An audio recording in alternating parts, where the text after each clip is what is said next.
14 अगस्त partition horror इस नाम से एक मॉड्यूल रिलीज की गई थी एनसीईआरटी द्वारा, जिसमें sir partition culprits of partition कौन है इसको हाईलाइट किया गया था, जिसमें 3 एलिमेंट्स दिए गए हैं।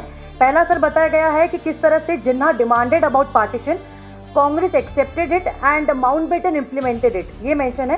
साथ ही साथ नेहरू जी का कोट भी दिया गया है, कहा गया है कि partition was bad but necessary to avoid civil war. ये उनके स्पीच 1938 मैंने तो देखा नहीं, इसलिए अगर आप नहीं खोल के रखिए मोबाइल, दिखाइए जरा मुझे क्या 1938 का जिक्र है।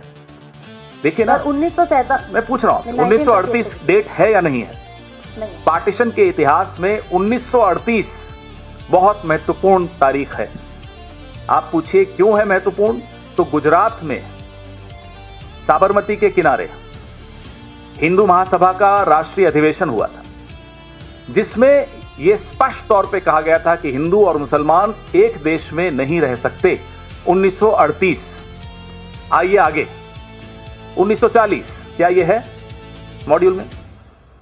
1940 में इसी जुगलबंदी को आगे बढ़ाते हुए लाहौर अधिवेशन में, मुस्लिम लीग के लाहौर अधिवेशन में जिन्ना ने यही बात दोहराई थी।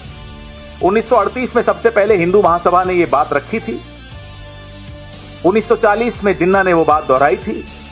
अब आइए 1942 में, मैं दावे के साथ कह सकता हूं कि यह तारीख भी नहीं लिखी होगी, है क्या? 1942 में क्या हुआ था ये लिखा है, अलायंस की सरकार बनी थी, लिखा है। हिंदू महासभा और मुस्लिम लीग की सरकार बनी थी।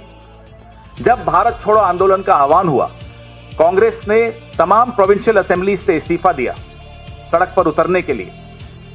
उस वक्त हिंदू महासभा और मुस्लिम लीग ने गठजोड़ किया, गठबंधन किया, सरकारें बनाई एनडब्ल्यूएफपी में, बंगाल में, सिंध में, और सिंध असेंबली में पार्टीशन का प्रस्ताव पारित हुआ। गठबंधन की सरकार थी, हिंदू महासभा और मुस्लिम लीग की। लिखा है क्या उस मॉड्यूल में एनसीईआरटी?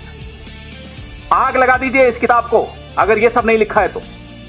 यह है हकीकत, यह हिंदू महासभा और मुस्लिम लीग की जुगलबंदी से पार्टीशन हुआ है।